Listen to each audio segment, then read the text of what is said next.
差不多的。没錯，那看到老挝代表两支队伍，他们目前用的一个版本范，没错。的一个竞争力都是非常大。那看到这边是选择了直接把气象学家给放在了鬼屋一个位置。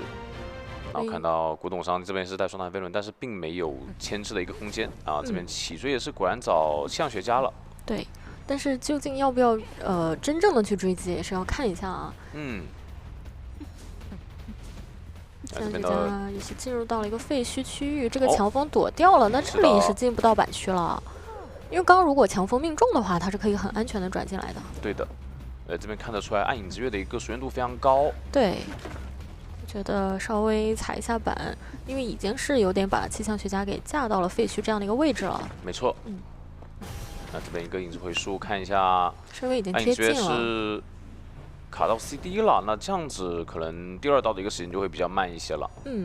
那這邊板子是被清掉了，得看一下氣象它後續道具的一個釋放啊。那這裡的話是命中了，那這樣釋放出來，其實有機會去逼迫到監管使用自己的一個閃現技能的，閃現交出來。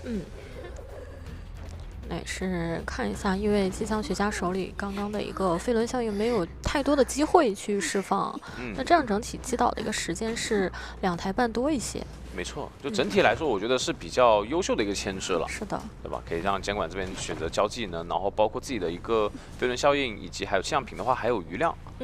包括說這波剛剛通緝是給到了古董商，那對於球商來講還是非常舒服的，因為古董商不是過來救援的一個人選。沒錯。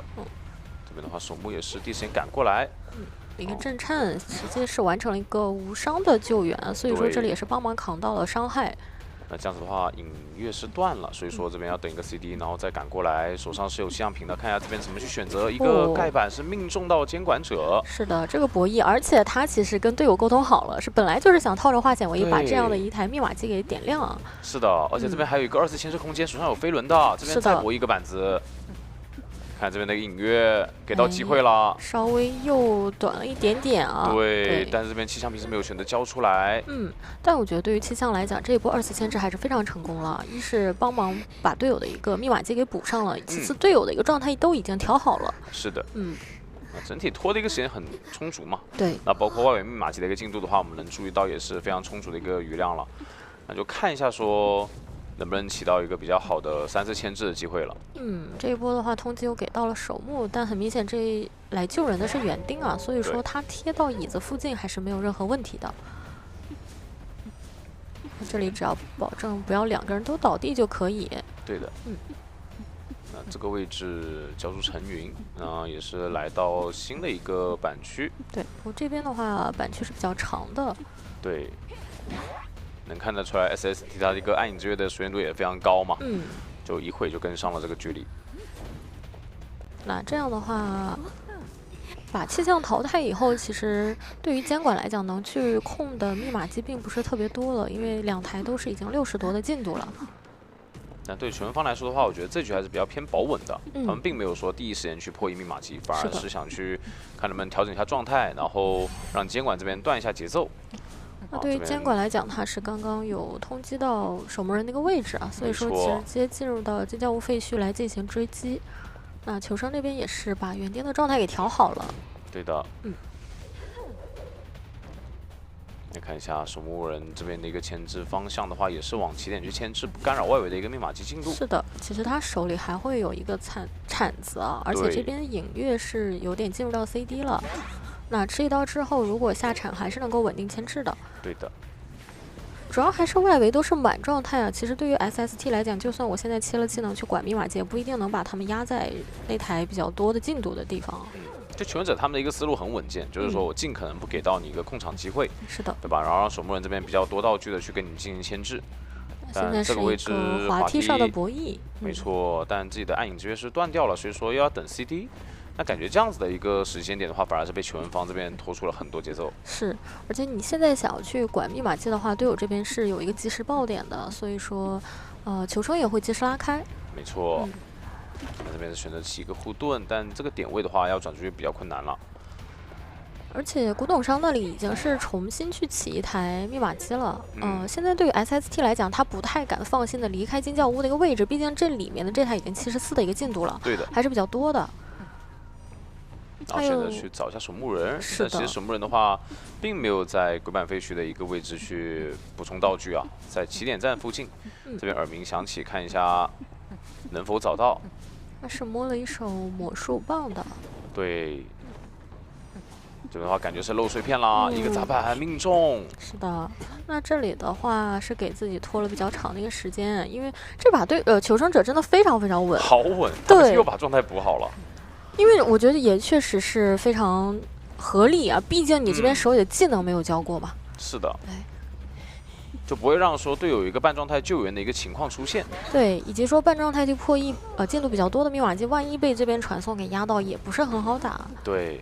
然後這邊是選擇讓園丁過來辦場，然後古董商去破譯馬戲團的一個密碼機。而且守墓人剛剛整體的牽制他也很有意識的，我就一直留着我摸的這個魔術棒的道具啊，所以說能夠保證他在密碼機破譯完成之後還是有牽制空間的。因為畢竟在這樣地圖的話，我們都知道它可能比較大一些嘛，就兩個門的距離比較遠，所以說給到求生者這邊要爭取更多的一個開門的時間。對，尤其那邊是古董商的一個破譯，以及說他要去點門啊，那個時間會花得更久一點。看一下園丁這裡也給到了起點站點門的一個壓力，讓你必須要來管一管，那這樣守墓人其實就會被放出去。那其實開局這邊畢竟是把觀覽車開走了嘛，所以說導致求生方一直在起點站的話是沒有任何很好的牽制空間的。對，那這邊也是震懾園丁之後，另外一邊的一個門的進度也只來到了一個17左右的一個狀態啊。感覺對於監管方來說，有底牌還有一線爭奪的機會。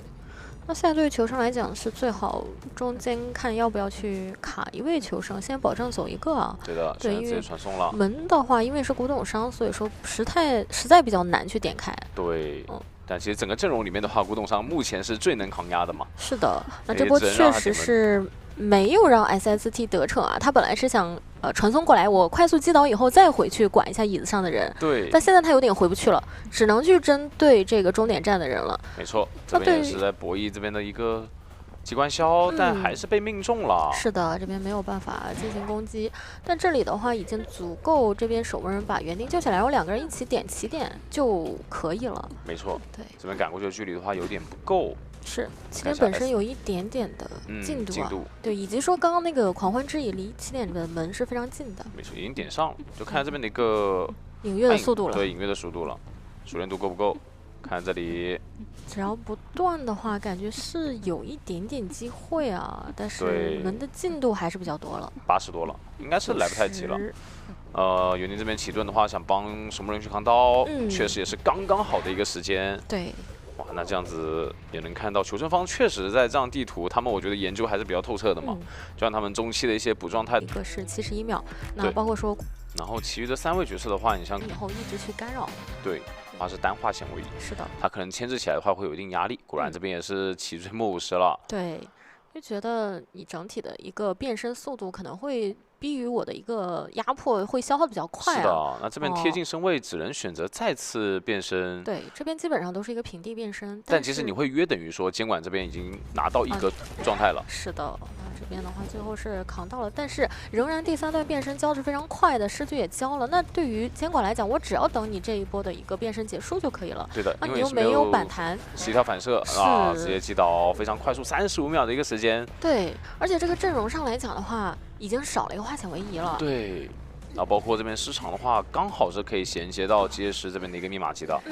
因為以求生剛剛的一個選點安排，大副不可能第一時間貼過來嘛，所以說對於歌劇來講，我完全可以去2站這邊用一下失常。來了，那這樣子的話，感覺這一局失常帶的一個收益就非常大。是的，一下子密碼機就變成了1台板。對，然後並且還可以去回到椅子面前去守椅。這個位置大副選擇交牌表，應該救援上面是沒什麼太大問題。是的，主要還是木偶師其實在這個位置已經比較難去進行一個2次牽制了。剛剛板區資源被他消耗的比較多。那選擇是往起點進行牽制嗎？那看來這樣子的話，職業傀儡的一個位置就不是很安全了。對，那往這邊掛的話，我這邊雖然失常沒有了，但是我本體過去壓迫你的娃娃還是比較難破譯的。那這把能看到求生已經是有修6台密碼機了。是的，因為這樣子的話，主要是讓出了尖叫無廢墟的一個密碼機給到大副去破譯嘛。對，而這把有一個很大的問題是，後續的救援你是没有化险为夷了，而且，大副他的一個狀態沒有及時的調整啊，那這邊可能只能讓弓箭手過來去壓一下這個人，給到監管一些耳鳴，對，給他一點壓迫感。那救還是不救呢？就看他們的一個選擇了。但救下來木偶是有牽制機會，因為畢竟感覺這個距離是要選擇救。對，下來他還有一點機會再牽制一會兒。沒錯，選擇往回走，但這邊龍骨弓是沒有命中，回頭，也是把自己的路易給交出來。就是交出來之後，想要去上車的機會，想去坐車。這邊也是很穩健。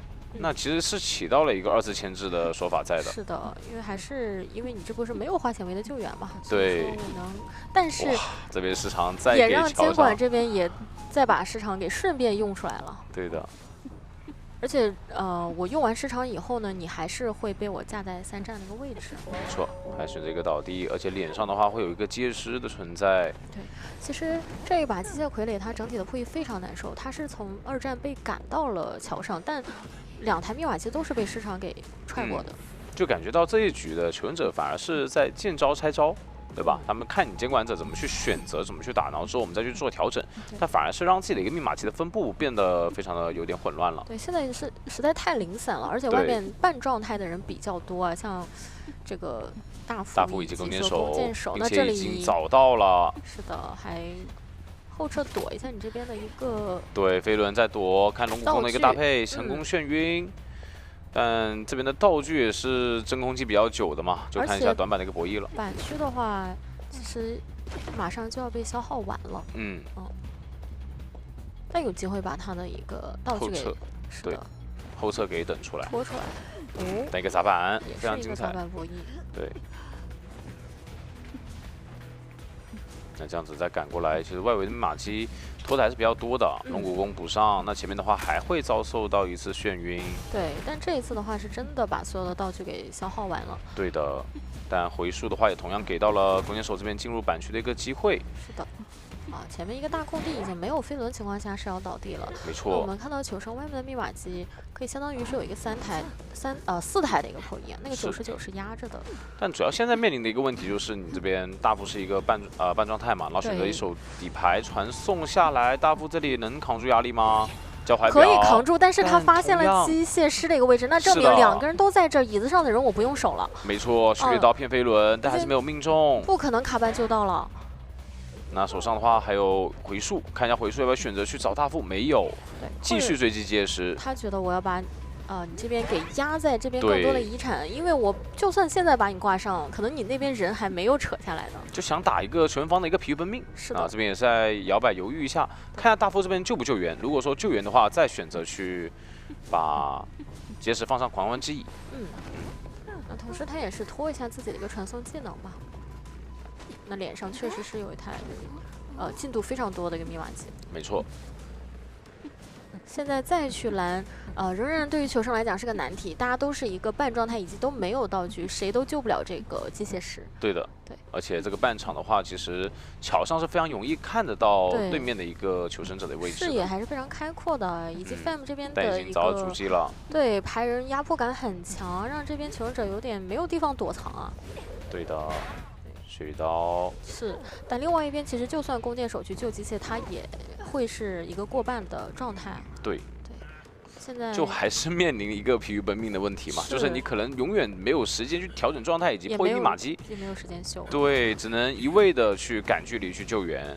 但這裡的話非常謹慎啊，其實對於監管者來說，他是想去爭取拿下這個4抓的，對。然後另外一邊救援起來了之後，這邊選擇再把大副放上狂歡之翼。而且現在再掛的話，他的一個傳送是好了的，剛剛傳送還差一個幾秒鐘，那這樣就更有利於他出去逼迫了。現在橋的一個位置，看一下橋邊有沒有人。還在找，但其實看一下另外一邊的殘影，能不能注意到弓箭手的一個位置呢？並沒有注意到，選擇要去找接屍，這邊接屍露出了足跡。是的。但這樣一來一回的話，除非有一位求生者能站出來牽制很久的一個時間，就是臉上現在這位機械。對，但不然對局的話是很難去緩轉回來的。這邊再次擊倒接屍，選擇傳送落地。出現耳鳴了，那也知道弓箭手是有过來进行救援的。对。那对于他來講，我只要守在椅子附近，一個半狀態沒道具是不太好把人救下來的。沒錯，看到主機了，這邊應該是要壓迫全者的一個位置之後再進行回溯。那你只能從另外一個入口過來嘛，已經看到了弓箭的一個位置。沒錯，飛輪也是交出來，選擇近板，蓄力刀再次擊倒，而且接勢的位置的話也是能注意到在馬戲團附近的嘛。那比較穩健去完成4抓的話，還是要先消耗一下兩邊求生的一個絕處逢生。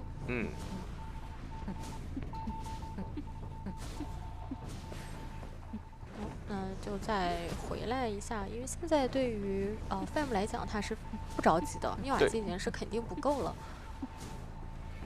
主要是現在就看他的一個排點能力了，是的，對吧？能不能快速的找到交出絕處逢生的求生者？再往這邊的話，其實耳鳴是消失的，他應該能注意到，對，能發現求生是往反方向去走的。沒錯。而且現在兩個人都是已經交出來自己的絕處逢生了。其實這個位置非常近，看一下能否找到呢？找到了。飛輪交出來，但是並沒有辦法進入到交互點。是的。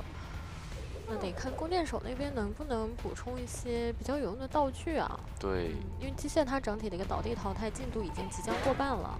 對的。也是處理一下傀儡，防止這個耳鳴的一個干擾。但我們這個時候摸到了一個忘憂之箱，其實我覺得對於牽制上來講還是比較非常困難，難受啊。對的，而且狀態也沒辦法調整。是的。那現在這個點位的話，只能去往起點站進行一個牽制，或者說補充道具了。對。但是監管者的一個排人方向也是比較明確的，但是一個回溯回來，回到了2站附近，覺得求生方這邊要選擇去，幫助到結實。但其實並沒有回來。終點這半場其實是一個3連擊，如果古董商他一直在起點的話，早晚會有一個爆烏鴉的一個情況出現嘛。所以說 FAM 只要一直保持在密碼機附近，去排一下這樣的一個耳鳴。也是能看到，其實古董商他是蠻想去把機械給摸起來的，因為如果摸起來之後再擊倒機械是會馬上淘汰。是的，但也確實是因為剛剛點位就在地交點上，但弓箭手這裡已經冒烏鴉了。對，因為剛剛起點半場確實是沒有機子能讓他消掉這個。但這個還行。他還是把古董商給架回去了，那機械就放在地上就可以了。只要一直把古董商往地窖的一個反方向逼迫就可以。這邊回來有飛輪，然後加表彈，再進窗戶，能翻嗎？翻不過去了，很難了。對的，那這邊的一個絕處逢生都消耗掉。對於監管者來說就不着急，可以等你結實這邊完全淘汰了之後，再選擇把人放上狂歡之翼嘛。是的。直接放上去也行，然後再去第2點，因為對於他來說的話，也是明確知道了結實的一個位置的。但是這邊傳過來再撿，好像有點來不太及，他可能有點忘記了古董商跟機械師都是一個上一就淘汰的。对。但又考慮到，因為咒術它整體的這樣子會後期要去原點以及天賦上，他已經是做好了一個牽制的準備的。對的，但這邊是反手去找咒術師，那就不想去讓他後期來進行一個干擾啊，因為我就算處理咒術師的時間比較久，但只要他上癮以後沒有人能打斷我後續的節奏。對的。雙裝驚喜的話已經上到了一顆標記了。沒錯，但是第2段沒有給到，所以說前期的話也是持續跟進一下距離先。是的。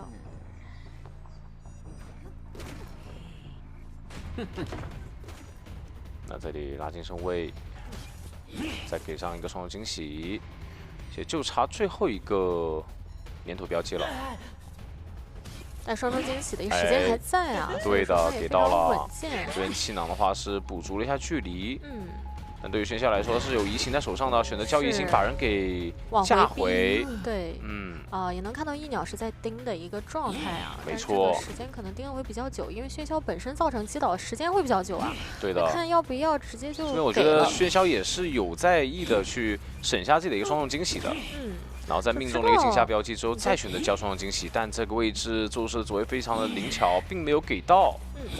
再過來還差一個。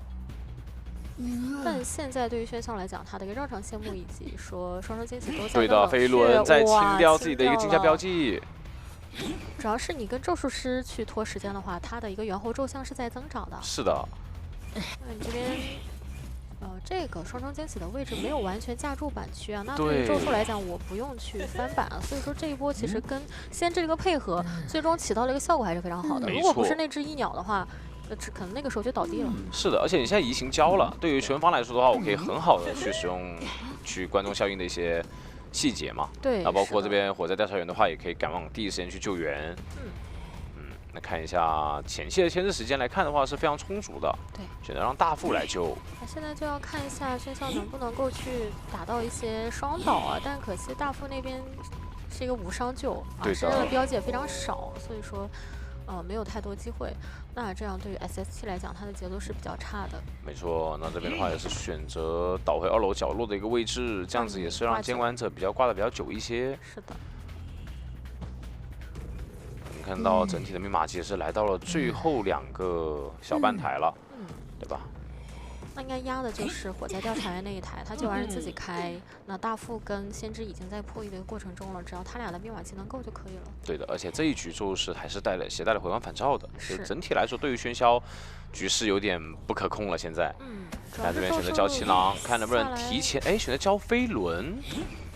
那這樣應該還是可以救的。對，而且是一個無傷救援。是，還保證了自己的一個狀態。对的，但節奏对于 SST 还是要来講。他都不太敢去攤一下救人位的一個狀態，沒錯。畢竟你追的是個咒術。那這裡可以再彈一下去，倒得更遠一點點。對的，因為密碼機的話是沒有辦法夠嘛，現在能看到只有一個80左右的一個狀態。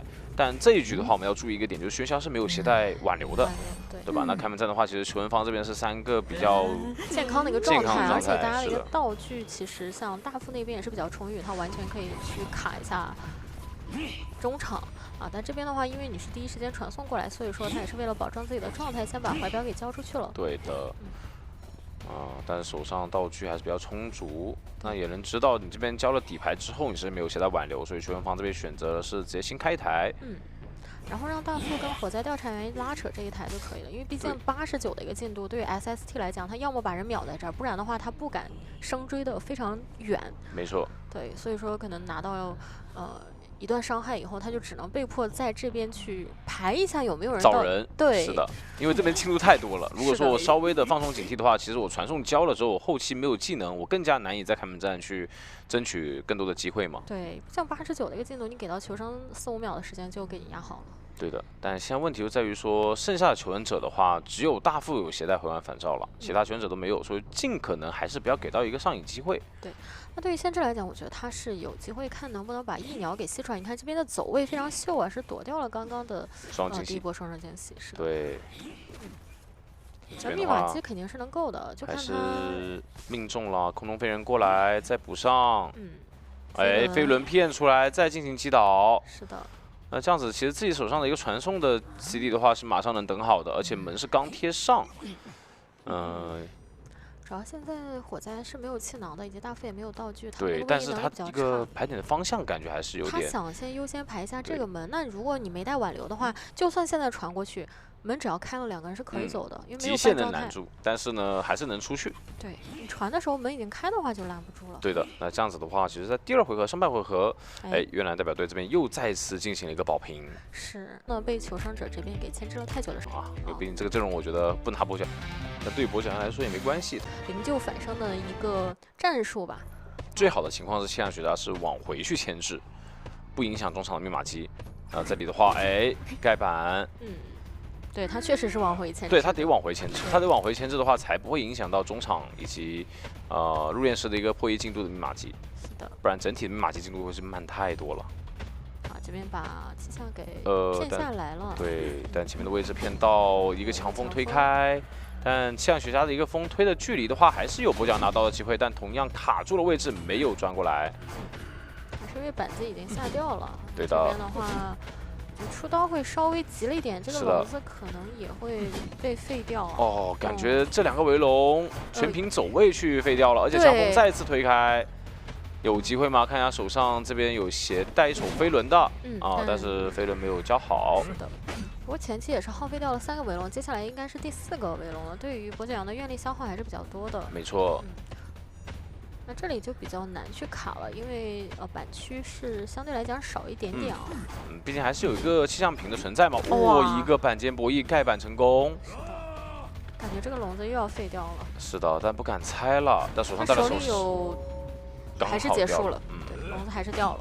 那他手裡的這個道具還是在啊。對，我覺得應該是衝着3台密碼機去了。如果說真的整整3台的話 ，Fam 這手失常是帶的比較虧的。沒錯。再交個圍龍過來，強風吹開，你這個圍龍應該就要去大膽拆了。但拆了也可以直接擊倒，因為本身它是一個3/4的一個狀態。那現在對於 Fam 來講，要趕緊去使用一下自己的技能。沒錯，這邊的話中場剛好是有一台但壓好的密碼機。但球生他要卡這個觀眾效應的話呢，我覺得會給到留一個很多的進度的。哎，這邊反應過來了，感覺選擇直接通電，不能給到機會。是的，其實這一波反應還是挺快的。他們是防到了。那這樣失常前期是沒有任何發揮的機會了，包括你剛剛那個動作，我覺得其他球生也知道了，對，他的技能是失常。那這樣子，入殮師也是攜帶了化纖維選擇過來救援。把人救下之後，氣象學家這邊也是沒太多一個牽制空間啊，但還是選擇想在這邊盡可能多拖一點時間。那這邊進板他是能廢掉這個籠子，能廢掉這個籠子，沒賺到板錢。是的，我覺得氣象對於郭建陽籠子的一個把控還是比較精準的。是，那還好在化纖維的時間內是擊倒了，但外圍的靈柩的話也是會給到氣象學家一個反身。但密碼機的進度跟上一把其實有點像啊，還是同樣在一個20-30左右的一個狀態嘛。是的，他們應該還是讓討鬥大師來救一波，因為他沒有時間給。哦，沒有去畫，那對。但是挪了一下自己的一個位置，那這邊因為有一個被動，但這裡有點屬於被迫早一點點進行救援了，這個淘汰進度並沒有壓得很滿。那進度的話，能夠追到29，那才可能是不太夠了。是。對於 Fam 來講的話，還是看能不能在化纖維時間之內解決掉了。对的。因為是抓住了你這邊想強拆圍龍，所以說你沒有辦法第一時間進行位移。對。掛掉之後，那台40多的密碼機是不太好搶，而且現在，因為本身他們那個活王反照帶的比較少啊，以及說殘狀態的人比較多吧，所以這局還是有伏笔在。對，還是有多抓的面，因為這把只要3抓就可以。如果想爭4抓的話，其實會有一點點難。對的，因為密碼機的進度不太夠，給他去，哎，時長看一下是給到了59那台密碼機。對。那這樣子的話，外圍要重新再起一台新的。那他現在手裡的願力是非常充裕的，完全有機會快速解決掉一位球生。勘探員，但這個圍龍的位置有點大，這邊直接當面翻，非常大膽啊！然後旁邊是一個黑龍，他沒有辦法過去啊。想同時再干擾一下，因為對於Fam 來講，他剛剛使用了自己的技能嘛，我這個時候把大家的一個狀態都打掉，那我後面技能好了以後，這個場我是更好控的。對，因為你們沒有回環反照，是吧？你们面臨的問題就是你們現在不補狀態，哪怕說我真的去擊倒了一個人之後，你沒人救援，就壓好了也沒有關係啊，對吧？是的，吃不到回環反照那個效果。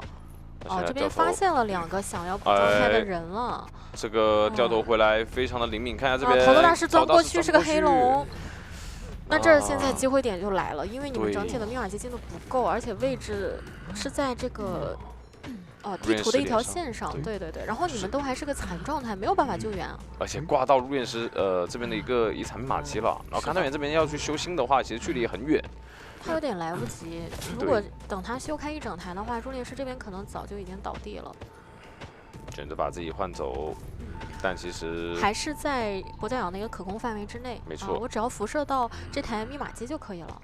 那現在2個求生，他可能得配合去，有一個人犧牲一下自己。應該是看到勘探員了，這邊一個月龍過來，給到一刀，直接擊倒，完全不給機會。後月還是對，另外一邊只能放靈柩，那得反生再救了。是的，放靈柩出來，直接反生救援。那這樣子的話，先掀起，可以打一個氣球的傷害。對的。